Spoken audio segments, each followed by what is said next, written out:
SDI MPD. Yang saya hormati kepada Bapak Ibu Guru beserta staf karyawan-karyawan SMP Negeri 2 Bejogawan. Pertama-tama, marilah kita panjatkan puja dan puji syukur kita kehadirat Allah Subhanahu wa Ta'ala yang telah melimpahkan segala rahmat-Nya sehingga pada siang hari ini kami dapat berkumpul di aula ini dalam acara diseminasi dengan tema budaya positif oleh calon guru penggerak angkatan 9 Kabupaten Kebumen. Kedua kalinya sholawat serta salam senantiasa kita curahkan kepada junjungan kita Nabi Agung Muhammad Sallallahu Alaihi Wasallam yang senantiasa kita nantikan syafaatnya besok di yaumil qiyamah. Amin Allahumma amin. Sebelumnya perkenankanlah kami di sini selaku pembawa acara membacakan susunan acara yang akan kita lalui pada siang hari ini, yaitu yang pertama pembukaan, kedua sambutan kepala sekolah, tiga acara inti, dan yang terakhir penutup. Bapak Ibu hadirin yang berbahagia, marilah kita mulai acara pada siang hari ini dengan membaca basmalah bersama-sama. Bismillahirrahmanirrahim. Terima kasih, semoga rangkaian acara pada siang hari ini dapat berjalan dengan lancar tanpa halangan suatu apa. Acara yang kedua yakni sambutan kepala sekolah yang akan disampaikan oleh beliau Bapak Dr. Andes Jumaroh. Kepada beliau Bapak Dr. Andes Jumaroh kami persilakan.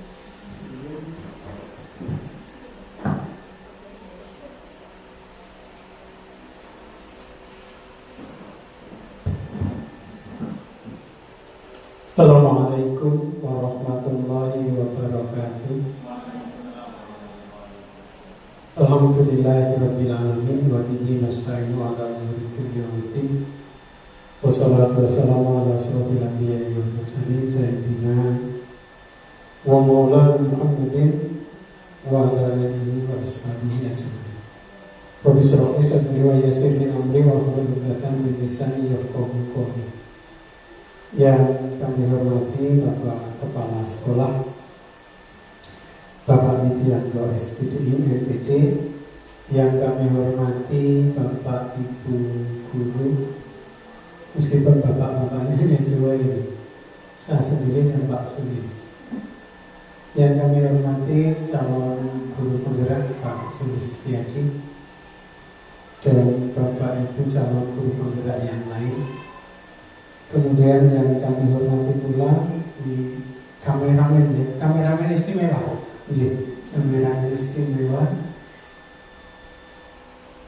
Sebelumnya marilah kita memanjatkan puji syukur kehadirat Allah Subhanahu wa Ta'ala karena pada kesempatan siang hari ini kita masih diberikan kesempatan dan kesehatan sehingga kita bisa berkumpul di tempat ini dalam rangka aksi nyata dari calon guru penggerak yang bertema budaya positif. Salawat dan salam semoga tetap tercurah pada junjungan kita Nabi Muhammad Sallallahu Alaihi Wasallam, dan semoga syafaat atau pertolongannya sampai kepada kita semuanya selaku pengikutnya. Bapak Ibu yang kami hormati, sebelumnya mohon izin, mohon maaf saya mewakili Bapak Kepala Sekolah.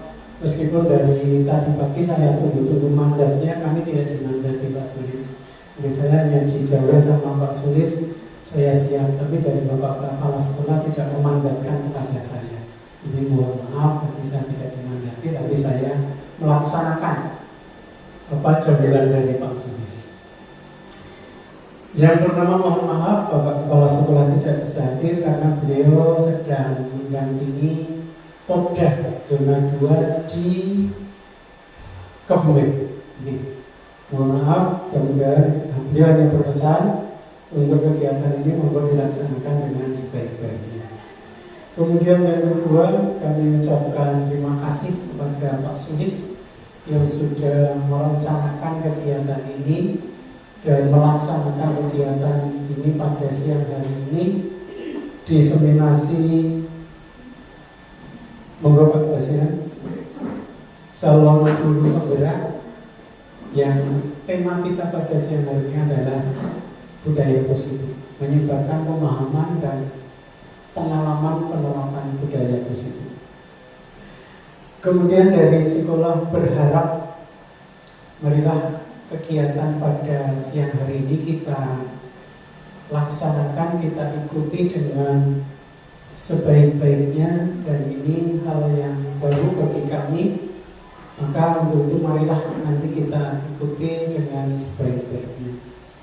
Dan kami berharap mudah-mudahan aksi nyata dari Pak Sulis ini, calon guru penggerak ini, bisa memotivasi kita untuk juga bisa bergerak, untuk bisa beraksi nyata dalam rangka memajukan diri kita sendiri dan memajukan sekolah.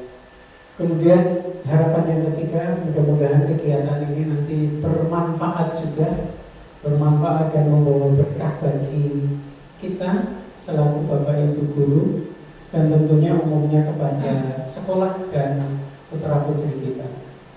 Mungkin itu yang dapat kami sampaikan.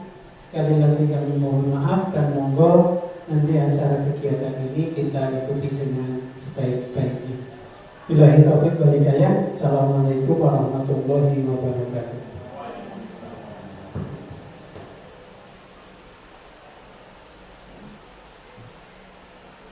Bapak Ibu hadirin, demikianlah sambutan kepala sekolah yang dalam hal ini diwakili oleh beliau Bapak Dr. Andes Jumara. Acara yang ketiga, yakni acara inti diseminasi dengan tema budaya positif yang akan disampaikan oleh beliau Bapak Sulistiadi SPD selaku calon guru penggerak Angkatan 6 Kabupaten Kebumen, Angkatan 9 Kabupaten Kebumen. Kepada beliau Bapak Sulistiadi SPD kami persilakan.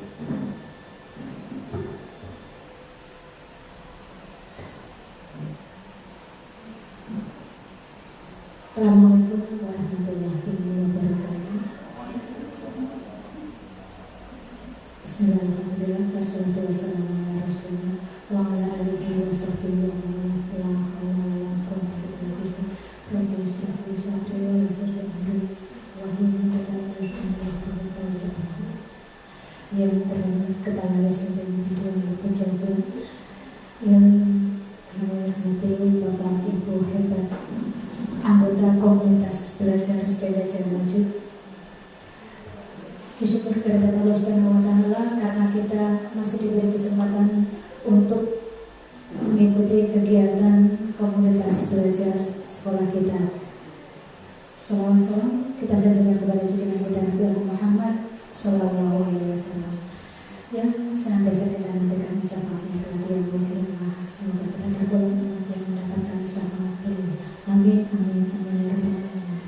Bapak Ibu, kegiatan komunitas belajar sepeda jalan maju pada kali ini akan diisi dengan diseminasi Bapak Sulistiadi. Sebagaimana kita ketahui, Bapak Sulistiadi ini sedang mengikuti program pendidikan guru penggerak Angkatan 9. Pada kesempatan ini, Bapak Sulistiadi akan menyampaikan pengalaman dan pemahaman beliau tentang penerapan budaya positif.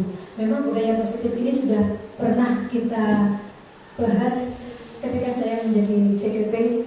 Waktu itu angkatan 2. Tantangan pada saat saya menjadi CGP dengan tantangan saat Pak Sulis menjadi CGP tentu berbeda. Karena pada saat saya menjadi CGP itu masih dalam kondisi darurat COVID-19, sedangkan sekarang sudah dalam kondisi normal. Tentu ada perbedaan. Bagaimana perbedaan ini disikapi, kita akan mengikuti bersama bagaimana hal tersebut melalui paparan Pak Sulis. Setelah nanti Pak Sulis memaparkan, akan dibuka termin bagi Bapak Ibu peserta untuk bertanya kepada Pak Sulis. Oleh karena itu, untuk menghemat waktu, kami persilakan Pak Sulis untuk memaparkan diseminasi beliau.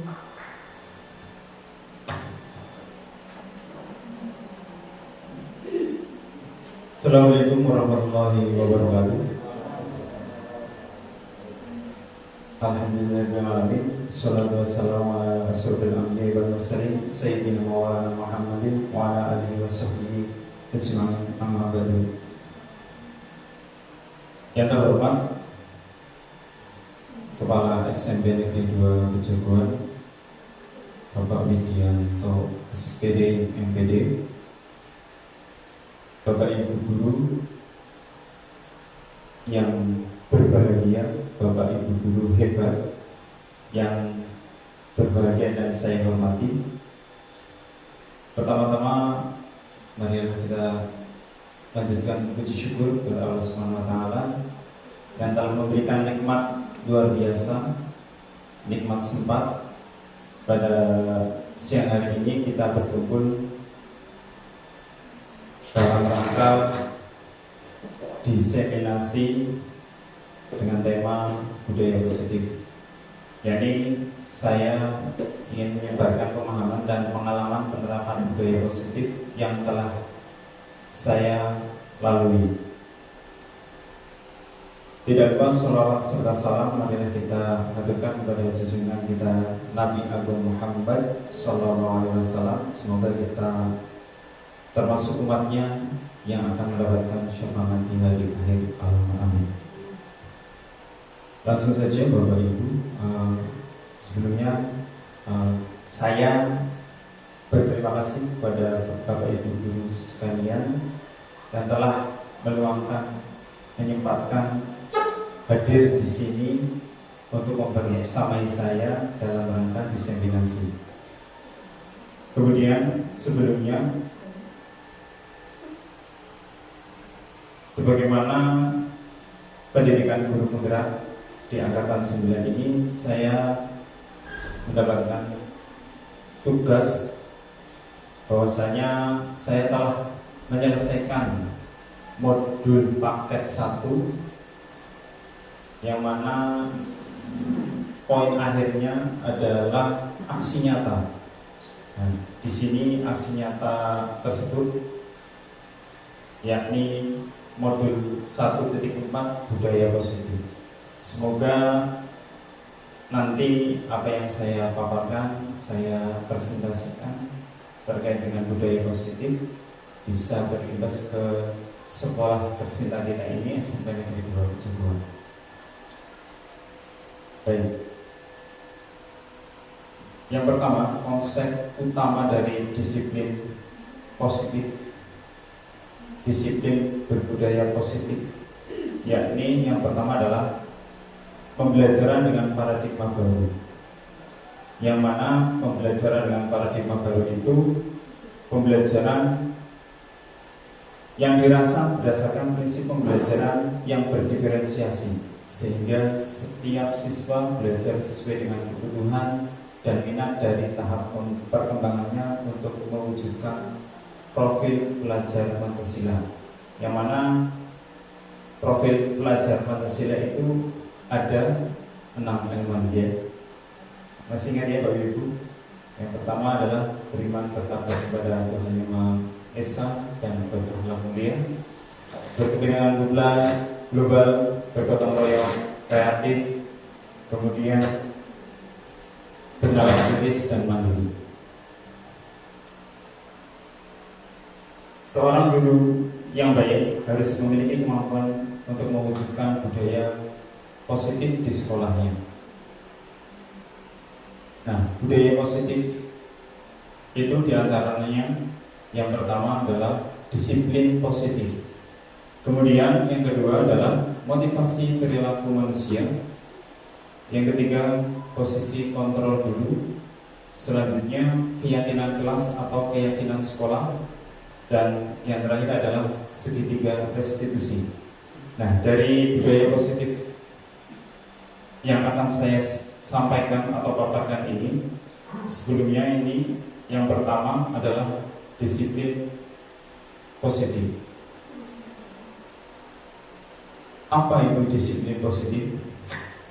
Tentunya Bapak Ibu guru sekalian di sini sering atau terapkan bahwasanya poin pertama untuk anak-anak kita yaitu berdisiplin. Disiplin kalau menurut dari Bapak Ibu guru sekalian di sini apa ya?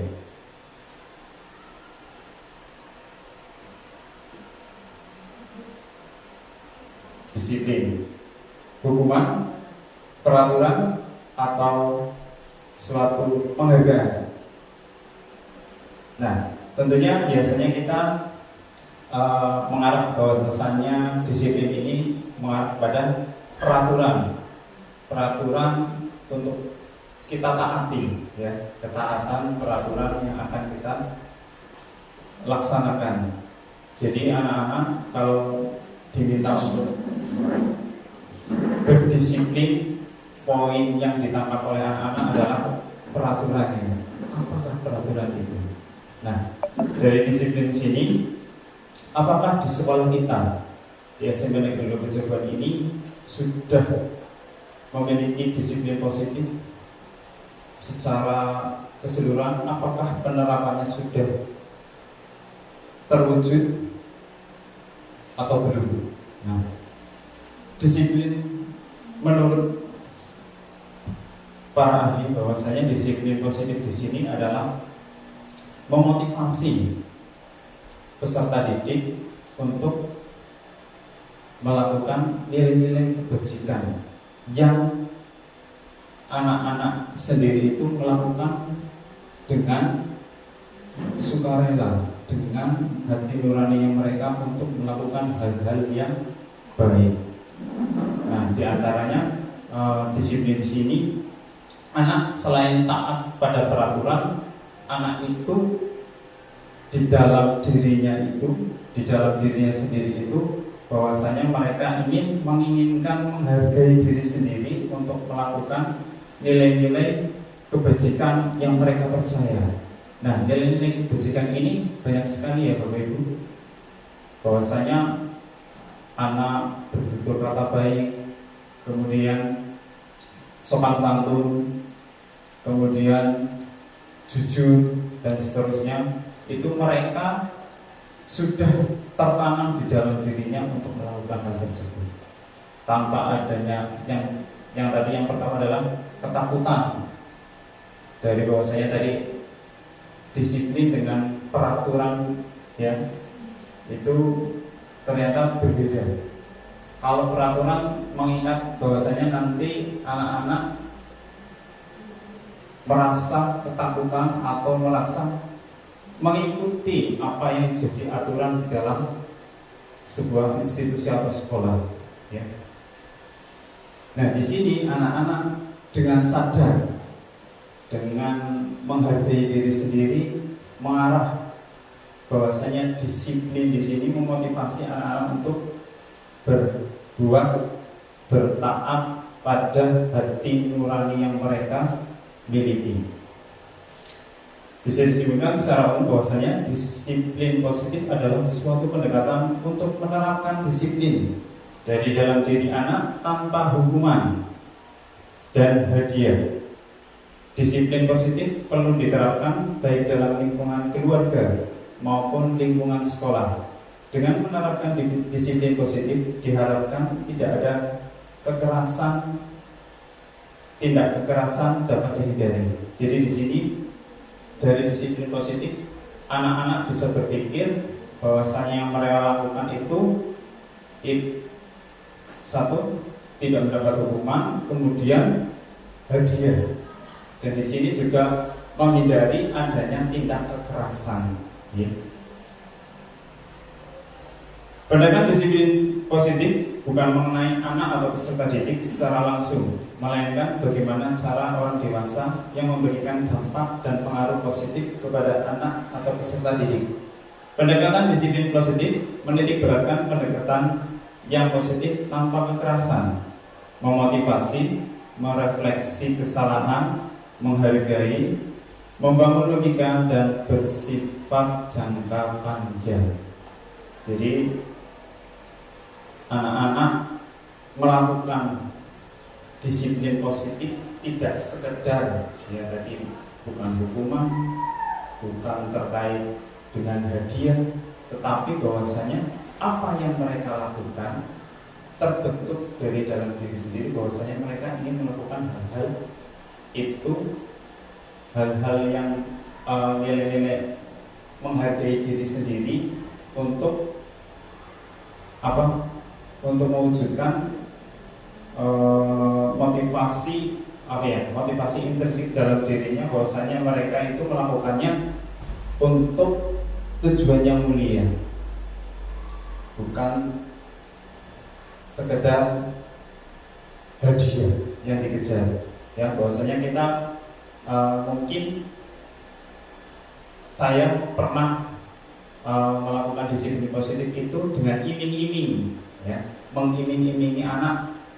Kalau kamu ketik atau kamu berangkat tepat waktu, kamu akan saya mendapatkan hadiah atau nilai lebih. Nah, jadi kalau seperti itu bukan keliru, tapi bahwasanya nanti anak itu berpikirnya bahwasanya yang mereka lakukan itu hanya termotivasi oleh hadiah, bukan nilai-nilai kebajikan yang ada, yang sudah disepakati, yang mana nilai-nilai kebajikan itu tidak terlepas dari suku, agama, latar belakang dan apapun, yang mana mengarahnya adalah suatu tujuan yang mulia. Ya, jadi anak-anak di sini berdisiplin positif itu pembiasaan agar anak-anak bisa berlaku positif tanpa adanya ketakutan, kecemasan, hukuman serta iming-iming hadiah. Jadi mereka melakukan dengan hati nurani mereka, bahwasanya itu adalah tujuan yang mulia. Jadi seorang guru yang baik harus memiliki kemampuan dalam mewujudkan disiplin positif. Disiplin sebagai kontrol diri, yakni belajar untuk mengontrol diri agar dapat mencapai suatu tujuan yang mulia. Nah, di sini ada nilai-nilai kebajikan universal yang tadi sudah saya sampaikan, bahwasanya nilai-nilai kebajikan universal ini adalah suatu nilai-nilai yang mulia yang tidak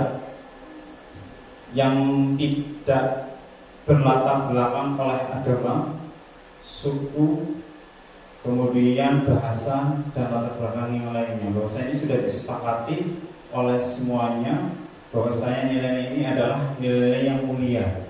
Nah, salah satunya adalah dalam profil pelajar Pancasila, ya. Itu sudah masuk, ya, di situ bahwasanya ada beriman sampai dengan kreatif. Kemudian di situ ada institusi atau organisasi dari IBO, Primary Years Program, bahwasanya sikap murid itu ada toleransi, rasa hormat, integritas, dan seterusnya sampai dengan komitmen. Itu adalah nilai-nilai kebajikan. Dan nilai-nilai kebajikan yang lain pun banyak, yang mana tiap organisasi, institusi, sekolah dan yang lainnya memiliki itu, ya, dan sudah disepakati. Nah, di SMP Negeri 12 mungkin bisa menerapkan apa nilai-nilai kebajikan yang akan diraih atau akan jadi pedoman, bahwasanya kita menganut nilai-nilai kebajikan yang akan diterapkan di sekolah SMP Negeri 12 ini. Selanjutnya,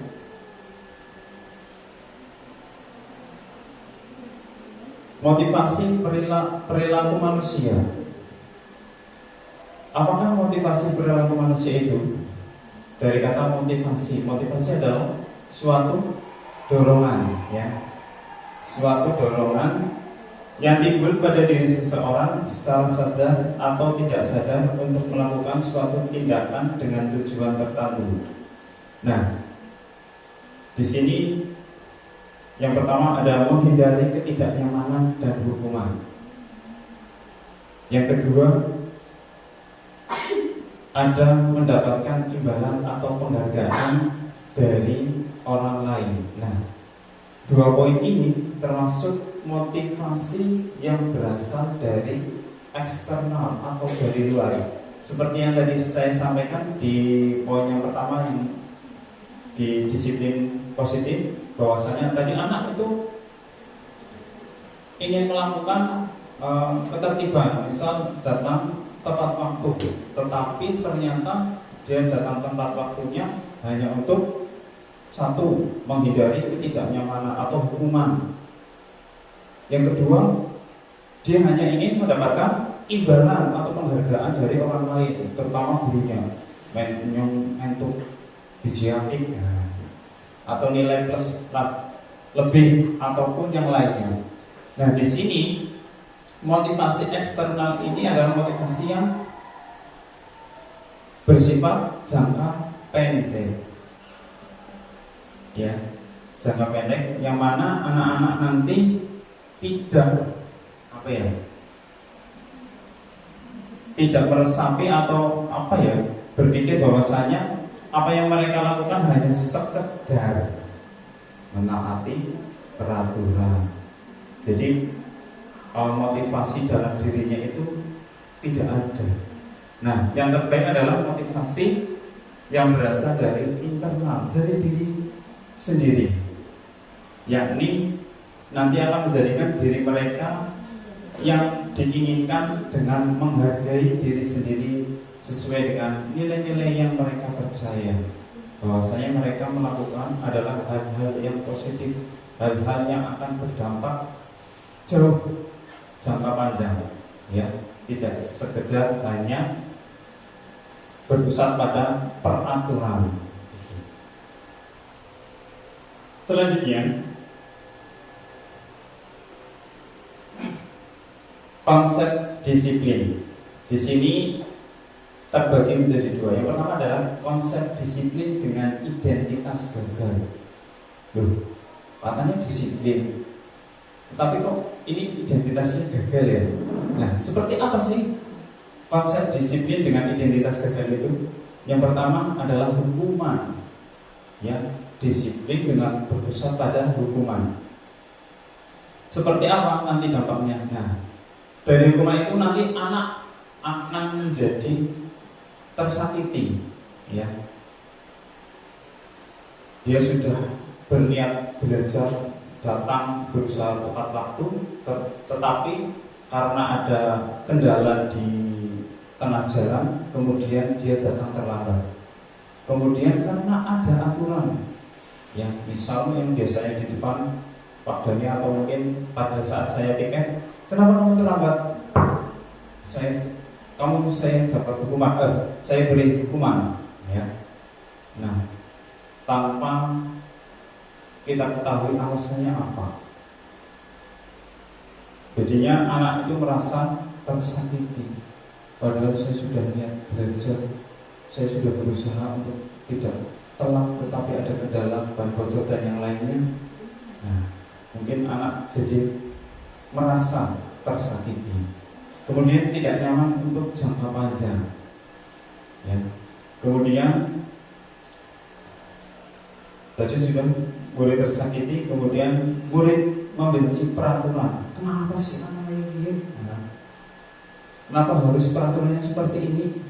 Yang sekarang lagi sering diobrolin sama anak-anak itu, kenapa sih harus memakai sepatu warna hitam, tidak memakai sepatu warna yang saya sukai, ya, gitu.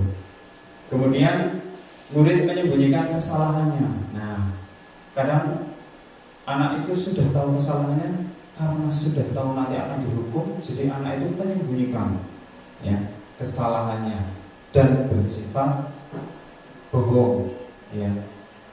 Dan ini sering terjadi.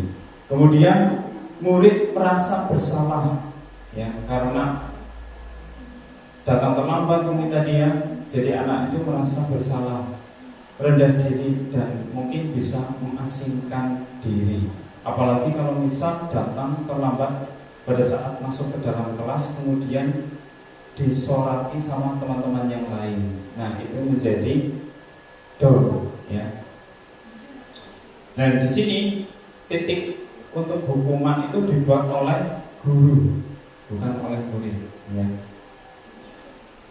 Nah, di sini konsep disiplin dengan identitas gagal. Yang kedua adalah penghargaan. Poin pertama, kenapa penghargaan itu sebagai disiplin yang dengan identitas gagal? Karena tidak efektif. Ya. Apakah setiap hari kita harus memberikan penghargaan terus?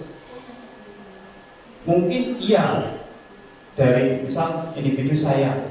Tetapi pada saat yang pikir itu orang lain, apakah akan diberi penghargaan seperti halnya yang saya terapkan?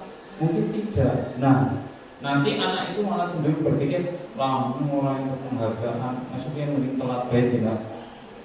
Hari berikutnya seperti itu. Mungkin hanya dia ingin mendapatkan penghargaan pada saat tertentu saja. Yang pikirnya Pak Sulis kan nanti dapat bintang atau dapat sesuatu. Nah, pada saat piket yang guru yang lain, dia seenaknya sendiri. Ya, seperti itu. Jadi penghargaan itu tidak efektif. Kemudian merusak hubungan. Ya, di sini anak-anak itu bisa rusak hubungannya. Yang mana diterapkan tadi sama Pak Sulis mendapatkan penghargaan, di orang lain itu tidak mendapatkan penghargaan, terus dia minta menuntut untuk itu. Kenapa saya nggak dapat penghargaan Pak, Bu? Padahal saya sudah datang lebih awal. Nah, itu jadi merusak hubungan ya. Kemudian mengurangi ketepatan. Nah, di sini saling saling terkait ya antara hukuman dengan penghargaan. Kemudian mematikan kreativitas. Ya. Kemudian menghukum dengan sistem ranking. Nah, ini sering terjadi. Dari penghargaan itu anak itu penasaran, sudah berusaha semaksimal mungkin, kemudian tetapi hasilnya kemudian pada saat perrankingan itu rankingnya paling akhir. Jadi seolah-olah apa yang dia usahakan selama ini itu seperti sia-sia, ya, hanya dengan sistem perrankingan.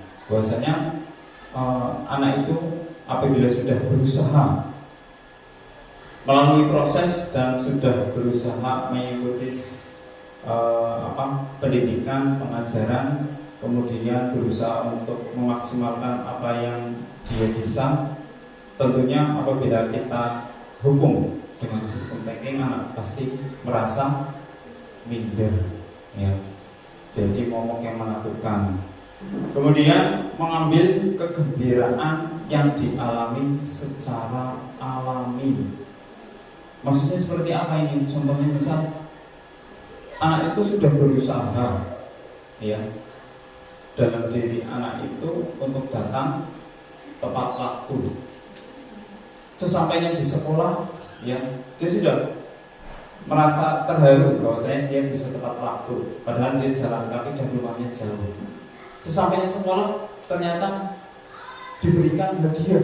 Selamat ya nak, kamu datang tepat waktu.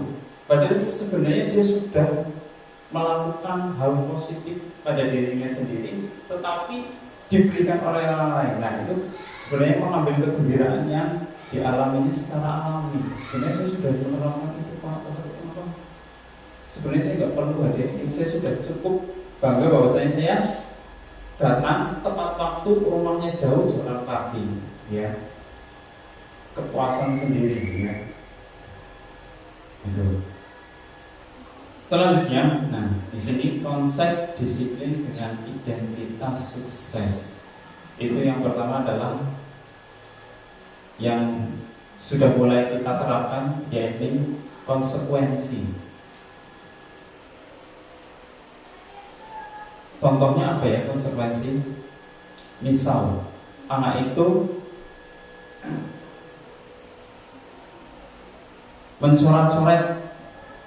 mencoret-coret buku pekerjaan temannya. Nah, kalau anak tersebut berpikir apa konsekuensinya? Konsekuensinya apakah dengan lari push up? Dengan lari dan push up? Apa itu termasuk bentuk konsekuensi? Bukan ya, itu adalah hukuman. Bahwasanya apabila konsekuensi itu adalah sesuatu yang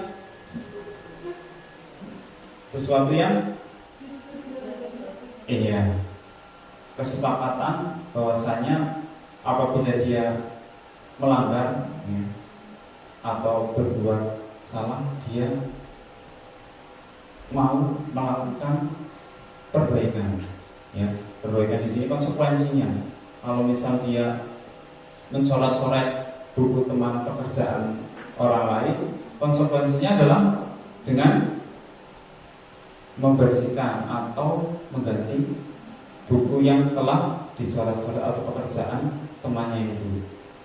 Nah, sifatnya di sini konsekuensi adalah penguatan hanya bertahan jangka pendek. Penguatannya ini di sini konsekuensi itu jangka pendek. Walaupun di sini sudah berkonsep disiplin dengan identitas sukses ya, tetapi konsekuensi itu ternyata penguatannya hanya bertahan jangka pendek. Karena apa? Karena apabila anak tersebut tidak menyetujui konsekuensi itu, misal katanya sudah bersepakat, tetapi ternyata anak muda, masa konsekuensinya nah itu kadang anak juga sekarang mencari celah untuk konsekuensi itu yang tidak sejalur dengan apa yang dia perbuat. Misalnya tadi mencoret-coret hasil pekerjaan temannya, tapi dia konsekuensinya di luar itu, misal menggantikan buku yang dicoret-coret atau membersihkannya, tetapi malah mengarahkan konsekuensinya saya mau ini Pak, membersihkan area kantin. Nah, ternyata itu ada bagi-bagi batu atau kemungkinan bahwasanya selesai itu nanti ke kantin dan seterusnya. Nah, ternyata di sini juga ada kekurangannya ya. Tetapi di sini juga di poin konsekuensi murid dibuat tidak nyaman ya. Kemudian murid menghormati peraturan untuk konsekuensi. Selanjutnya mendorong kepatuhan, murid belajar taat peraturan, kehilangan hak dan penahan serta dibuat oleh guru dan murid. Jadi untuk konsekuensi di sini memang sudah ada kesepakatan, tetapi masih ada celah-celah yang mana nanti anak itu ada udang di balik batu. Saya mau konsekuensi ini supaya misal bisa melihat teman perempuannya atau yang lain dan seterusnya. Nah, di sini walaupun sudah berkonsep identitas yang sukses, tetapi masih terdapat kekurangan. Nah, kemudian apakah konsep disiplin yang nilai identitasnya itu sukses?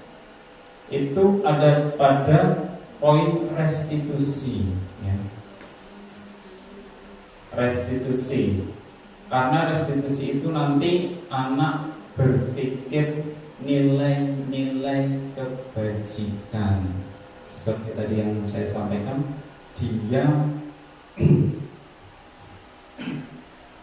dia berpikir bahwasanya apa yang dia lakukan itu, dia berpikir bahwasanya nilai positif apa yang akan dia dapatkan, nilai-nilai apa yang dia terima. Nah, restitusi di sini merupakan pilihan. Kemudian menguatkan untuk murid dalam jangka panjang, karena dia akan termotivasi secara intrinsik dari dalam dirinya.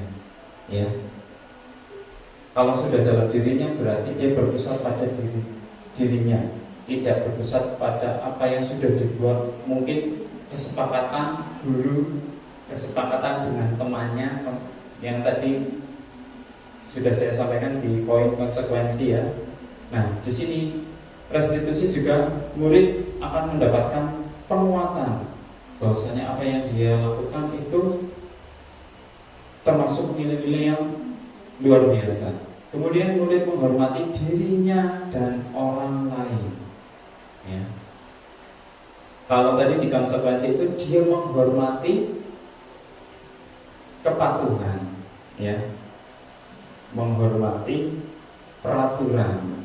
Kalau di sini menghormati dirinya sendiri dan orang lain. Kemudian mendorong disiplin positif. Tadi di poin yang pertama yang sudah saya sampaikan, disiplin positif. Kemudian murid belajar memecahkan masalah dari restitusi tersebut, ya. Kemudian di sini dibuat oleh murid, jadi anak yang membuat dari diri mereka sendiri. Jadi anak itu berpikir bahwasanya apa yang mereka lakukan, apa yang mereka perbuat itu dari dirinya sendiri untuk diri sendiri dan orang lain. Nilai-nilai kebajikan. Selanjutnya, nah, restitusi adalah sebuah pendekatan untuk menciptakan disiplin positif. Restitusi apa sih? Restitusi adalah proses menciptakan kondisi bagi murid untuk memperbaiki kesalahan mereka, sehingga mereka bisa kembali pada kelompok mereka dengan karakter yang lebih kuat. Itu menurut Gosen ya. Nah, ciri-ciri restitusi. Yang pertama, bukan untuk menebus kesalahan, namun untuk belajar dari kesalahan. Yang kedua, memperbaiki hubungan. Yang ketiga, tawaran, bukan paksaan. Selanjutnya, menuntut untuk melihat ke dalam diri, mencari kebutuhan dasar yang mendasari tindakannya.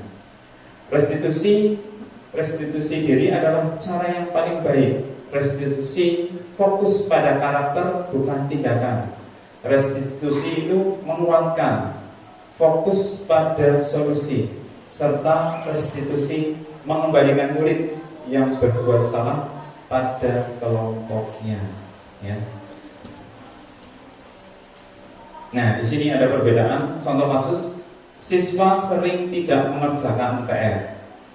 Hukumannya, guru menghukum siswa tersebut hormat bendera selama 10 menit, dan guru marah dan murid menjadi takut. Nah, ini hukuman namanya.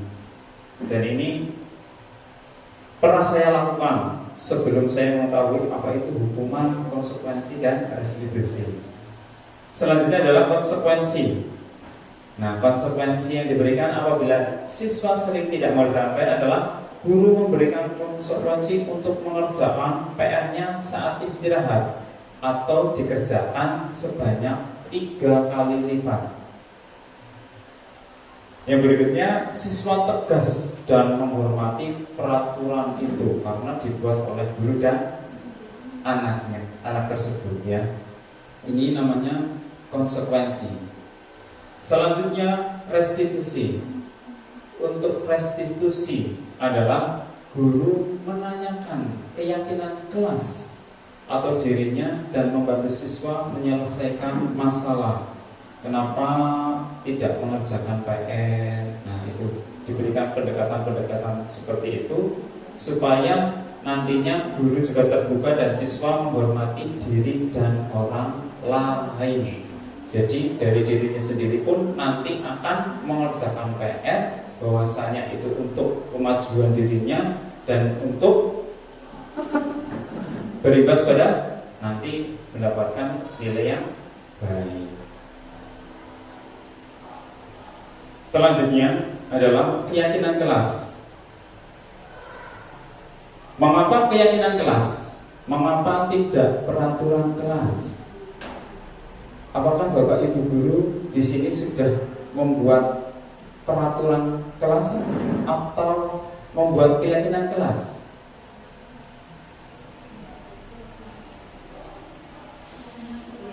Keyakinan kelas ya. Oke. Ini ada pertanyaan pemantik. Mengapa kita memiliki peraturan tentang menggunakan helm pada saat mengendarai kendaraan roda 2 atau motor? Mungkin jawaban dari Bapak Ibu Guru apa ini? Yang pertama, mengapa kita memiliki peraturan tentang penggunaan helm pada saat mengendarai kendaraan roda 2? Tentunya jawabannya adalah iya, untuk melindungi kepala, untuk keselamatan. Oke. Yang kedua, mengapa kita memiliki peraturan tentang penggunaan masker dan mencuci tangan setiap saat? Jawabannya tentunya untuk menjaga kesehatan. Ya. Nah, jawaban itu adalah jawaban bahwasanya itu adalah nilai-nilai kebajikan. Nilai-nilai kebajikan itu adalah sebuah keyakinan bahwasanya apabila saya menggunakan helm nantinya terwujud suatu keselamatan. Bahwasanya kita apabila menggunakan helm paling tidak ya kita menjaga keselamatan diri kita. Kemudian keyakinan kelas yang sudah saya buat ya di sini di kelas 8A. Yang pertama, saya sebelum membuat keyakinan kelas adalah berdiskusi tentang peraturan. Yang berdiskusi saya atau anak-anak. Jadi yang pertama dilakukan adalah anak-anak berdiskusi. Silakan anak-anak sekalian berdiskusi tentang peraturan yang ada di sekolah atau di kelas. Kemudian mereka merumuskan peraturan menjadi keyakinan. Jadi peraturan yang mereka tulis kemudian dirumuskan menjadi keyakinan atau nilai-nilai kebajikan. Seperti tadi dua pertanyaan pemantik. Ya, mereka itu datang, misal datang tepat waktu. Nah, di situ anak keyakinannya apa? Nilai-nilai kebajikan datang tepat waktu itu apa? Disiplin ya. Iya. Bahwasanya mereka nilai kebajikan adalah disiplin. Kemudian ada setelah merumuskan peraturan menjadi keyakinan, kemudian anak menuliskan kalimat-kalimat. Biasanya kalau di dalam peraturan itu anak-anak tidak mengenakan dasi didenda 10.000 ya. Kemudian peraturannya dibuat mungkin bernada ada kata jangan dan tidak ya. Seperti halnya kita apabila punya anak kecil biasanya jangan lari-lari nak, jangan lari-lari.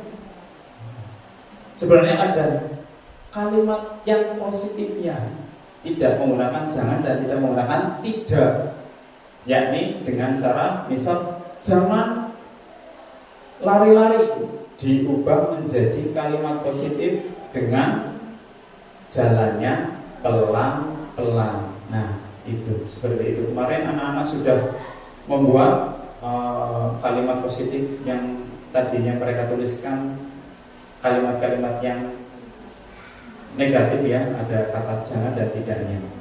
Setelah itu anak-anak menempelkan keyakinan kelas di ruang kelas dan mereka sejatinya bahwasanya meyakini bahwasanya yang telah mereka buat itu bisa diwujudkan. Nah, bagaimana cara membentukkan keyakinan kelas? Yang pertama adalah lebih abstrak dari peraturan, lebih rinci dan konkret. Memang waktunya ini tidak cepat, tetapi bahwasanya mereka berdiskusi supaya nanti mendapatkan keyakinan kelas, nilai-nilai kebajikan yang akan mereka lakukan dari diri mereka sendiri. Kemudian berupaya pernyataan universal, kemudian dibuat dalam bentuk positif, ya, menghindari kata-kata tidak dan jangan. Kemudian keyakinan kelas itu sedikit saja agar mudah diingat. Kemarin anak-anak kelas 8A itu membuat hanya maksimal 10 peraturan. Nah, nanti diringkas keyakinan kelas itu lebih ringkas. Mungkin ada poin-poin yang sama itu jadi satu, ya, supaya anak-anak lebih mengingatnya dan menerapkannya. Kemudian sesuai dengan kondisi kelas dan sekolah agar mudah diterapkan, dan semua warga kelas atau sekolah dilibatkan saat membuat. Selanjutnya, konsep utama dalam budaya positif yaitu 5 posisi kontrol guru. Yaitu yang pertama ada penghukum, pembuat merasa bersalah. Yang ketiga teman, pemantau, dan manajer. Guru perlu meninjau kembali penerapan disiplin di dalam ruang-ruang kelas mereka selama ini. Apakah telah efektif? Apakah berusaha memerdekakan dan memandirikan murid? Bagaimana dan mengapa? Nah, ini contoh dari penerapan 5 posisi kontrol guru. Contoh kasus, yakni siswa tidak mengenakan atribut lengkap pada saat upacara bendera. Di sini tentunya biasanya yang kita lakukan adalah sebagai posisi yang mana nih? Yang sering kita lakukan dari 5 posisi kontrol guru: penghukum, pembuat merasa bersalah, atau pemantau. Nah, yang sering kita lakukan, nah saya sendiri biasanya itu penghukum dan pembuat merasa bersalah. Seperti apa? Contohnya itu, patuhi aturan saya ya, awas gue ya. Nah, kita ternyata sebagai penghukum di situ ya. Kemudian ada kata-kata, kamu ya selalu saja berbuat onar. Ya, gemes rasanya karena anak itu berulang kali seperti itu. Kemudian kita selalu mengucapkan selalu pasti kamu yang terakhir selesai mengerjakan. Dari tadi pasti mainan terus, ya kan? Iya. Tanpa kita tanya dulu, langsung menodong dengan seperti itu atau menjas, ya. Nah, di sini juga pembuat merasa bersalah karena kita berlaku, Bapak sangat kecewa dengan kamu. Ya. Kemudian ada kata-kata yang biasa terulang, berapa kali Bapak harus memberitahu kamu ya? Gimana coba kalau orang tuamu tahu? Nah, kita membawa orang tuanya ya, jadi membuat merasa bersalah. Kemudian juga biasanya ada yang di posisi teman, bahwasanya kita lebih care ya, nadanya lebih slow. Mas, ayolah bantu Bapak, demi Bapak ya. Iya, jangan lagi. Nah, seperti itu. Nah, ini ternyata kita masih dalam posisi teman. Atau dengan kata, ayo, ingat tidak bantuan Bapak selama ini. Ayo, biasanya kamu mendapatkan ini itu sama Bapak. Jadi di sini penerapan posisi kontrol apabila ada kasus seperti ini, posisi mana yang paling ideal, posisi mana yang paling harusnya kita miliki. Nah, di sini juga ada posisi pemantau. Peraturannya apa, Mas? Apa yang telah kamu lakukan? Ayo, sanksi atau konsekuensinya apa? Ayo. Nah, itu sebagai pemantau, bahwasanya kita berpedoman pada peraturan, dan di situ kita sebagai pemantau. Dan idealnya kita adalah sebagai manajer. Jadi di sini kita apa yang kita yakini kembali kepada keyakinan kelas. Kita komunikasi dengan anak, ya. Kemudian apakah kamu meyakininya, anak, bahwasanya keyakinan kita yang sudah kita buat, yang sudah kamu buat adalah mengenakan atribut secara lengkap, ya. Menanyakan kembali, keyakinan yang sudah dibuat, dan di situ apakah kamu bersedia untuk memperbaikinya? Ya. Nah, di sini manajer, guru melakukan kerjasama dengan siswa, memberikan mereka tanggung jawab atas perilaku mereka dan mendukung mereka dalam menemukan solusi atas masalah yang mereka hadapi. Kemudian posisi manajer mengacu pada restitusi yang memungkinkan siswa menjadi manajer bagi diri mereka sendiri dan menciptakan identitas positif serta keberhasilan dalam diri mereka. Dan yang terakhir adalah segitiga restitusi. Di sini konsep utama dalam budaya positif adalah segitiga restitusi, yang mana ini mencakup 3 poin. Ada poin yang pertama, menstabilkan identitas, yang kedua, validasi tindakan yang salah, dan yang terakhir, menanyakan keyakinan. Di sini poin menstabilkan identitas, contohnya, misal kalau kita ingin ia menjadi reflektif, maka kita biasanya meyakinkan si anak dengan cara mengatakan kalimat seperti ini. Oke nak, berbuat salah itu tidak apa-apa, ya. Kamu bisa nanti memperbaikinya dan seterusnya. Tidak ada manusia yang sempurna. Ini untuk menstabilkan apabila ada kasus. Ya. Jadi sebelum kita menitik poin yang terakhir, yaitu memvalidasi, ya, atau meyakinkan keyakinan, poin pertama itu adalah menstabilkan identitas agar supaya anak itu dalam kondisi stabil. Kemudian yang berikutnya adalah memvalidasi tindakan yang salah. Kamu tentunya punya alasan, ya, mengapa melakukan hal itu. Adakah cara yang lebih efektif untuk mendapatkan apa yang kamu butuhkan? Nah, itu biasanya poin-poin yang kita sampaikan. Dan yang terakhir adalah menanyakan keyakinan. Dari situ, setelah mengetahui tindakan anak tersebut salah, kemudian kita menarik keyakinan kelas apa yang telah kita sepakati, kita kembalikan ke anak itu, biar anak itu berpikir dulu pernah membuat keyakinan yang, kalau keyakinan sudah pada diri sendiri, ya, bersifat intrinsik, bahwasanya oh iya. Nah, kemudian apa yang ingin menjadi orang seperti apa kamu, ya. Kemudian atau dari kesalahan itu kamu mau berupaya memperbaiki seperti apa. Itu melalui menanyakan keyakinan.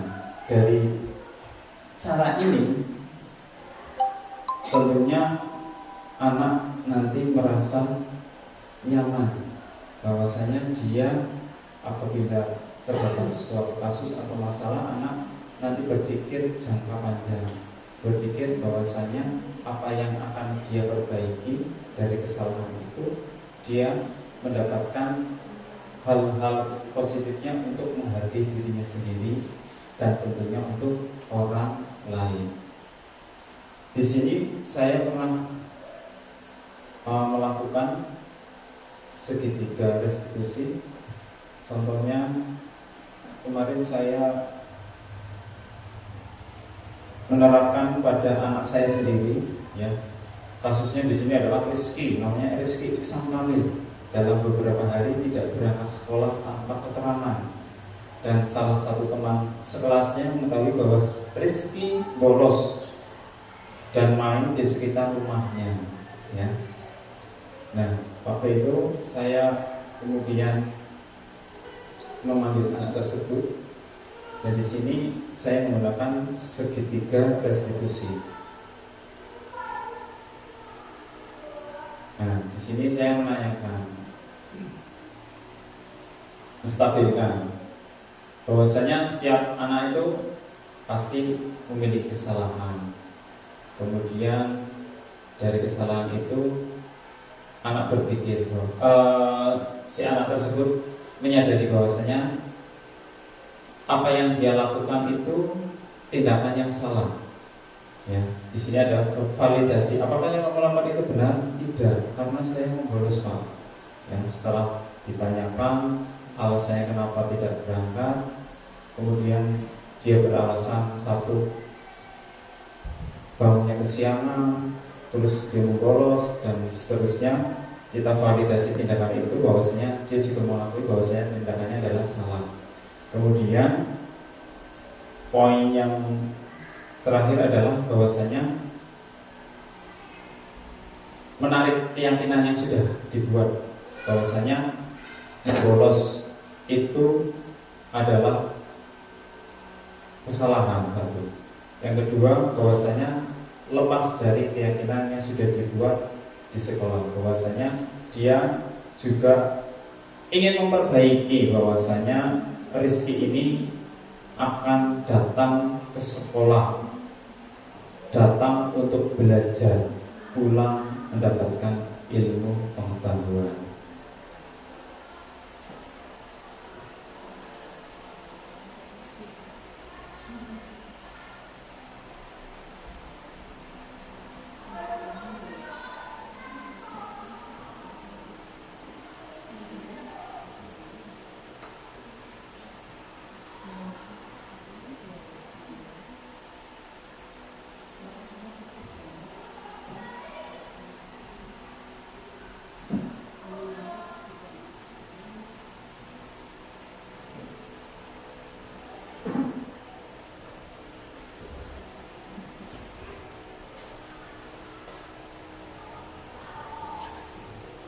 Baik, dari beberapa konsep utama berbudaya positif dari yang tadi adalah paradigma baru, kemudian disiplin positif, kemudian motivasi dalam diri, motivasi perilaku manusia, kemudian tadi hukuman, konsekuensi, restitusi sampai dengan segitiga restitusi. Kemudian posisi kontrol,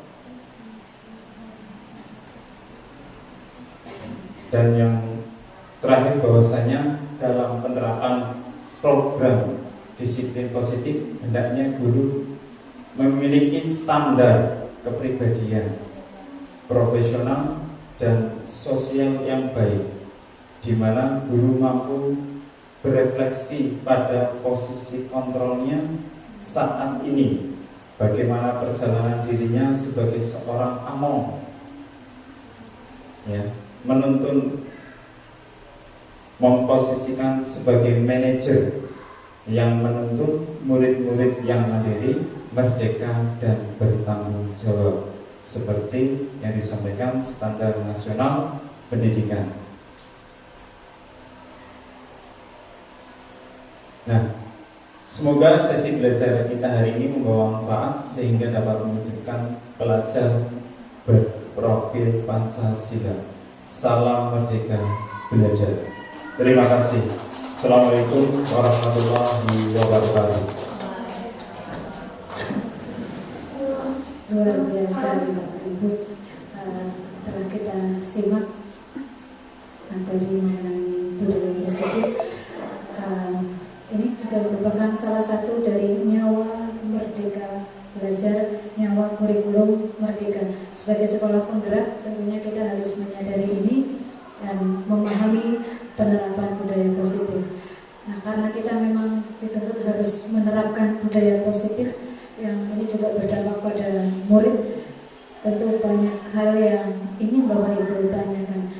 Oleh karena itu kami buka termin untuk tanya jawab. Mohon maaf mengingat waktu, ini hanya satu termin untuk 3 penanya. Silakan yang akan bertanya.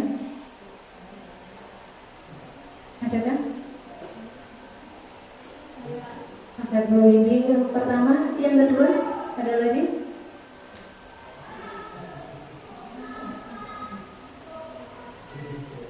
Bu Anita, dan satu kesempatan lagi. Ini dari sayap kanan sudah 2, dari sayap kiri adakah? Kalau tidak ada, kembali ke sayap kanan, monggo. Ada? Bu Windy, Bu Anita. Ya, sementara Bu Windy dulu, nanti mungkin bisa menyusul yang berikutnya.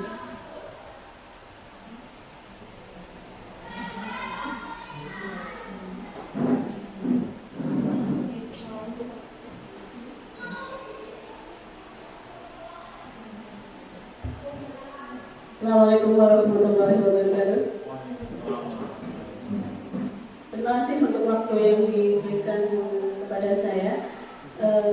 Ada pertanyaan yang akan saya sampaikan sehubungan dengan tadi yang disampaikan oleh Pak Sulis, yaitu budaya positif.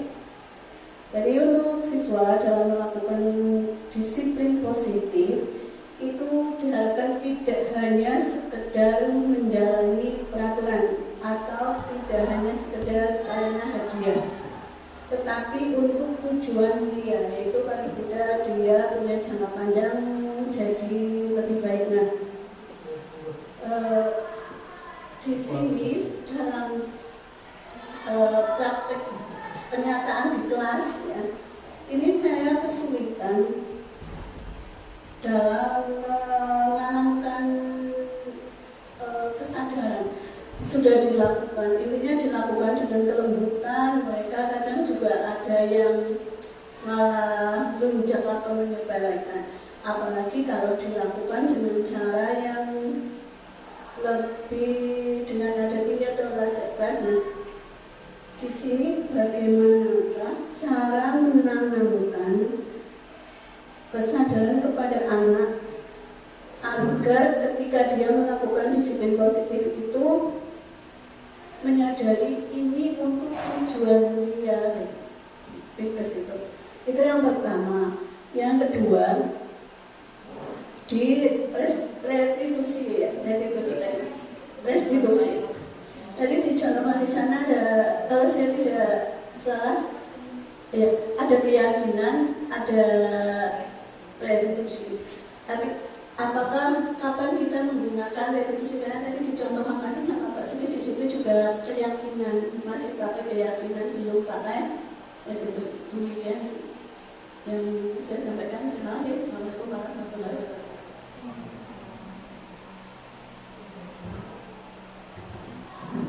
Ya, terima kasih. Pertanyaan saya, di dalam membentuk suatu kebiasaan itu ada pernyataan seperti ini.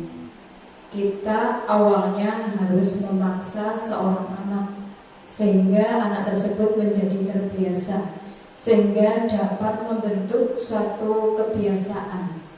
Bagaimana anggapan Bapak Sulis tentang pernyataan ini di dalam membentuk motivasi, membentuk budaya positif? Padahal kan motivasi itu harus timbul dari diri sendiri, dari siswa tersebut. Mungkin cukup itu Pak Sulis yang bisa saya sampaikan. Ada lagi yang baru 2, satu kesempatan akan diambil atau Bu Ayu akan mengambil? Cukup dengan 2. Baik, saya ulang. Yang pertama dari Bu Windy mengenai penerapan budaya positif. Ketika sudah diulang-ulang ini ternyata masih belum berhasil, bagaimana kiat untuk menerapkan budaya positif, begitu kan Bu Windy yang pertama. Kemudian yang kedua adalah mengenai segitiga restitusi. Kemudian yang kedua dari Ibu Anita itu mengenai pernyataan mungkin awalnya dipaksa sehingga anak terpaksa, kemudian jadi terbiasa dan akhirnya membudaya, begitu ya. Demikian Pak Sulis, 2 penanya sudah menyampaikan, silakan ditanggapi. Baik, terima kasih atas pertanyaan. dari Bapak Guru sekalian. Yang pertama yang akan saya tanggapi dari pertanyaan dari Ibu Windy ya. Pertanyaan pertama itu bagaimana cara menanamkan disiplin positif untuk anak-anak didik kita, yang mana anak-anak didik kita itu sudah kita lakukan proses pendekatan bahwasanya disiplin ini bahwasanya hal positif, hal yang baik, tetapi kenapa kamu tetap tidak mau berubah mungkin. Nah, kita kembalikan lagi bahwasanya kita punya nilai-nilai kebajikan. Nilai-nilai kebajikan itu yang seperti tadi saya contohkan dari aturan yang mungkin kita sudah buat itu ya, peraturan menggunakan helm itu untuk apa sih sebenarnya? Keselamatan. Nah, bisa disiplin ini apa yang akan kamu bentuk dari ini? Misal disiplin terhadap hal-hal positif ini, budaya positif ini. Ya tentunya kita kembalikan nilai-nilai kebajikan kita terus sampaikan ke anak tersebut. Ya walaupun memang di segitiga restitusi ini nanti tidak bosan-bosannya anak itu kadang mengulanginya lagi, tetapi memang kita tekankan bahwasanya ini sekaligus bisa menjawab untuk yang restitusi yang kedua itu, kita terus berupaya tidak bosan-bosannya untuk meyakinkan bahwasanya keyakinan itu adalah nilai-nilai kebajikan. Nilai-nilai kebajikan itu akan berimbas pada diri sendiri, dan tentunya orang lain. Seperti halnya kita berangkat tujuannya ke sekolah untuk belajar, sudah pamit pada orang tua, tetapi anak tersebut tidak berangkat, ya. Dan berulang kali sudah dinasihati, nah belajar itu akan mendapatkan ilmu pengetahuan. Nah belajar itu akan mendapatkan hal-hal yang baik, hal-hal yang positif. Untuk apa? Untuk masa depanmu, jangka panjangmu. Jadi untuk jangka panjangnya. Jadi bahwa saya terus menyampaikan nilai-nilai kebajikan tersebut kepada siswa tersebut, walaupun nanti mungkin di sini pasti ada anak yang dalam kondisi itu memang sudah keras, tetapi yaitu kita tanamkan itu terus, kita bahwasanya kebiasaan yang sudah kita tanamkan di SMP Dojoban, kebiasaan yang baik itu yang kita terapkan itu. Kemudian satu halnya tidak kalah penting, kolaborasi dengan guru yang lain. Mungkin guru yang satu itu tidak kena apa yang disampaikan itu, tidak mengena pada dirinya, tetapi mungkin guru yang lain menebarkan hal-hal positif. Jadi kita kolaborasi penting. Jadi tidak hanya individu saja, tetapi semuanya ya kita berkolaborasi. Kemudian tadi restitusi. Kenapa? Poin yang kedua apa, Bu?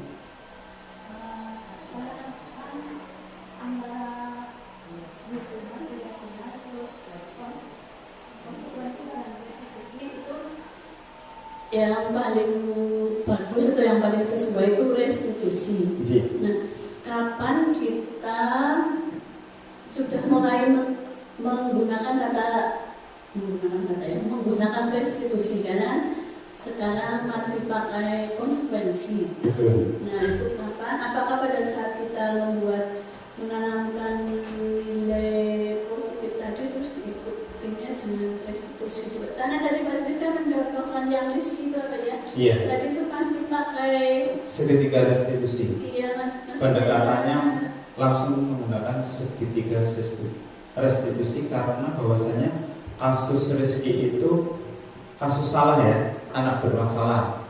Nah di situ menyampaikan dari menstabilkan, ya pastinya kita mempunyai kesalahan, ya. Kemudian yang kedua, memvalidasi bahwasanya apa yang dia lakukan itu salah atau tidak. Ternyata dia bilang salah. Yang betul bagaimana? Harusnya saya berangkat sekolah untuk mendapatkan ilmu. Kemudian posisi yang terakhir adalah menanyakan keyakinan kelas. Nah, dari keyakinan kelas, ayo coba ingat kembali, keyakinan kelas kita apa?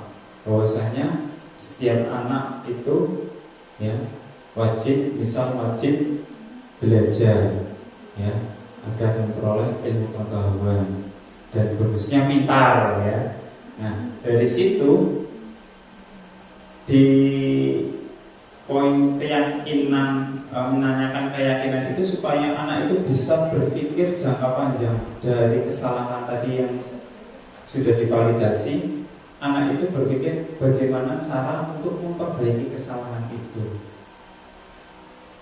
Ya, kesalahan itu bagaimana cara memperbaikinya, dan anak itu berpikir, oh ini saya memperbaikinya dengan berangkat sekolah, tidak membolos ya. Nah, dari situ apa sih dari hal yang kamu lakukan itu apabila kamu berangkat sekolah mendapatkan ilmu. Nah, jadi anak itu berpikir bahwa saya dia belajar untuk mendapatkan ilmu pengetahuan. Seperti saya tadi mengenakan helm untuk keselamatan, menghargai diri sendiri dan orang lain, seperti itu. Cukup Bu ini mewakili jawabannya. Oh iya, terima kasih. Kemudian pertanyaan selanjutnya yaitu dari Ibu Anita. Tadi ada pernyataan membentuk sesuatu kebiasaan itu dari awalnya dari paksaan. Ya, tidak memungkiri bahwasanya saya pun setuju dalam posisi anak itu adalah misal kita dalam titik kondisi mungkin lagi malas, ya tetap dipaksa. Seperti halnya misal saya banyak tugas, maunya berdiam diri dengan kenyamanan itu atau mau beranjak dari itu, memaksa untuk apa? Untuk melakukan hal itu supaya apa? Yaitu nanti kembalinya kemana? Nilai-nilai kebajikan itu. Kalau misal saya tadi menunda pekerjaan dengan bermalas-malasan, kemudian saya paksakan, ayo paksa, kalau lupa paksa, dan nantinya akan membentuk apa? Pekerjaan dapat terselesaikan, ya. Tetapi tetap kita berpikir bahwasanya jangka panjangnya apa? Kita tidak akan keteteran. Kemudian nilai-nilai kebajikan yang kita dapat terselesaikan tepat waktu, ya, karena tidak menunda itu, ya. Dari awalnya kita memang menerapkan konsep berupa paksaan seperti itu. Walaupun di sini di konsekuensi, ya, yang mungkin kita sepakati itu kan yang sudah dibuat kita dengan orang lain. Tapi bahwasanya Allah memaksa itu, ya, misal Allah memaksa itu kita terapkan ke diri sendiri, bahwasanya itu motivasi yang ada dalam diri kita, motivasi bahwasanya nilai-nilai kebajikan itu apa yang kita dapatkan, ya, dari mulai memaksa, ya, dalam titik terendah mungkin kita dalam kondisi mungkin lagi malas, ya, atau kebiasaan mungkin kita dalam kondisi memang dalam jenuh-jenuhnya. Nah, mungkin dari pernyataan tersebut bisa digunakan, dan itu biasanya untuk apa, ya, namanya kelompok banyak, ya, yang mungkin masih berpikirnya itu dengan komunitas. Biasanya itu berpikirnya apa? Berpikirnya yang rata-rata air saja lah, orang usah ngoyo. Jadinya rasa malas itu mungkin jadi terbentuk, tidak motivasi dalam dirinya itu tidak keluar. Tetapi kalau misal untuk individunya sendiri, mungkin dia dampak positifnya untuk dirinya sendiri, yang pasti dia memaksanya lebih kuat. Tetapi kalau misalnya kayak kita di sini menerapkan misal memaksa anak untuk contohnya misal bersepatu hitam, ya. Kadang ini dilewat juga bahwasanya yang kita temui anak itu tidak mampu membeli sepatu berwarna hitam polos. Nah, kita mungkin memberikan keringanan, tetapi tetap mengacu pada bahwasanya kita berkesepakatan atau berkeyakinan bahwasanya menggunakan sepatu berwarna hitam. Supaya apa? Supaya misal terbentuk citra anak itu disiplin dari apa yang sudah dibentuk dari keyakinan itu. Seperti itu dua kita. Mungkin ada tambahan bagaimana?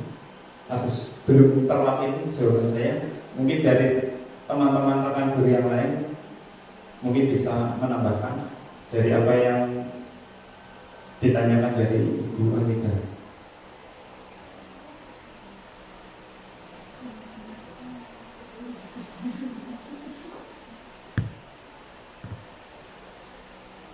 Bagaimana, cukup? Cukup, terima kasih.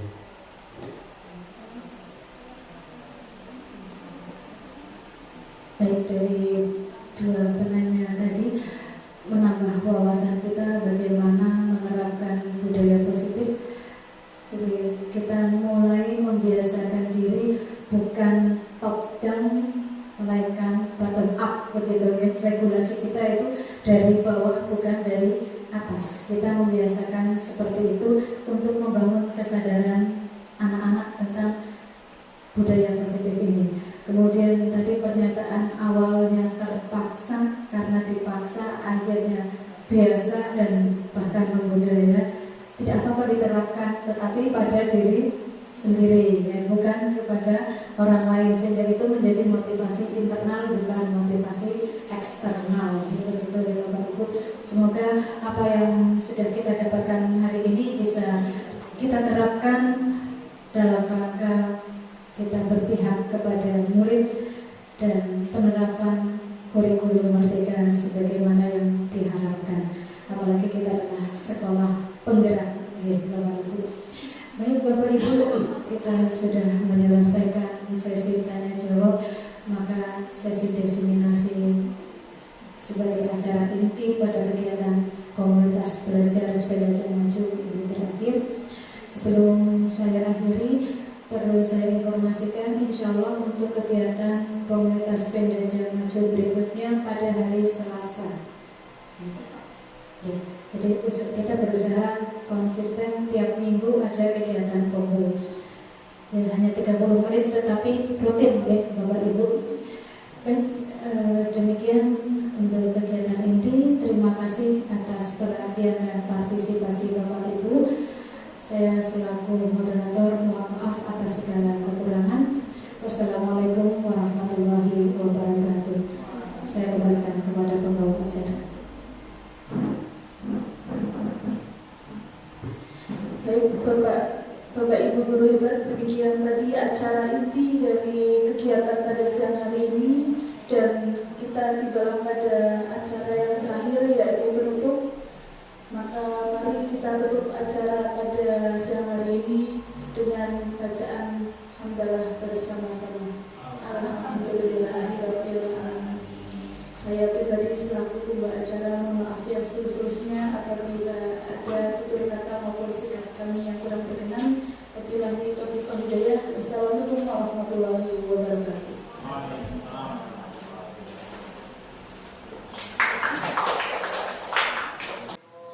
Assalamualaikum warahmatullahi wabarakatuh. Saya Jumaroh, rekan sejawat Pak Sulistiadi SPD di SMP Negeri 2 Pejaguan. Kebetulan saya sebagai wakil kepala sekolah. Menurut saya apa yang disampaikan oleh Pak Sulistiadi pada kegiatan diseminasi budaya baik, khususnya disiplin positif ini, bagi saya sangat inspiratif dan sangat bagus.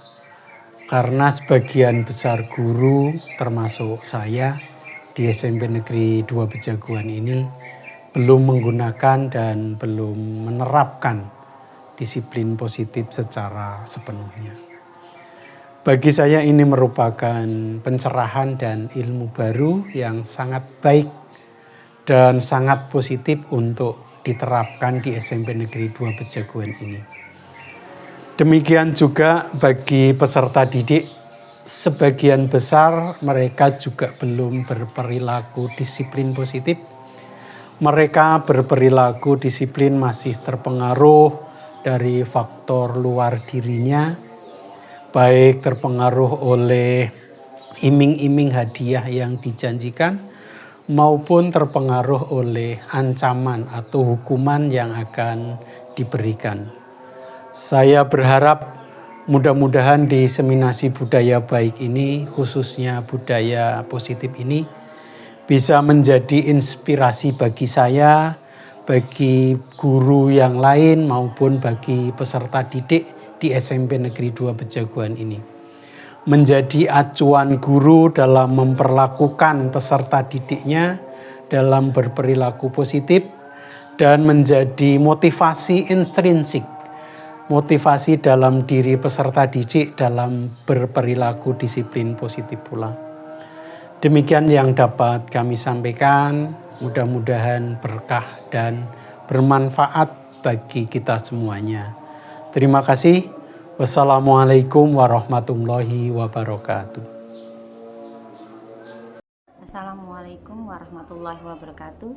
Perkenalkan, saya Wahyudi Wirahmawati dari SMP Negeri 2 Bejaguan. Saya akan memaparkan testimoni untuk Bapak Sulistiadi. Menurut saya, dari paparan Bapak Sulistiadi tentang disiplin positif sangat bagus sekali, karena saya menjadi tahu bagaimana cara mendisiplinkan siswa di sekolah kami dengan cara restitusi dan bukan dengan cara hukuman atau penghargaan yang sifatnya jangka pendek atau menyakitkan perasaan siswa. Di sini juga saya jadi tahu bagaimana cara atau contoh penerapan 5 posisi kontrol bagi guru, yaitu jadi penghukum, pembuat mereka merasa bersalah, teman, apakah saya menjadi pemantau atau manajer. Ya, semoga dari paparan Pak Sulis tadi menjadikan sekolah ini dapat mengimplementasikan bagi seluruh warga sekolah dan menjadikan peserta didik mempunyai karakter yang berprofil pelajar Pancasila. Sekian testimoni dari saya. Wassalamualaikum warahmatullahi wabarakatuh.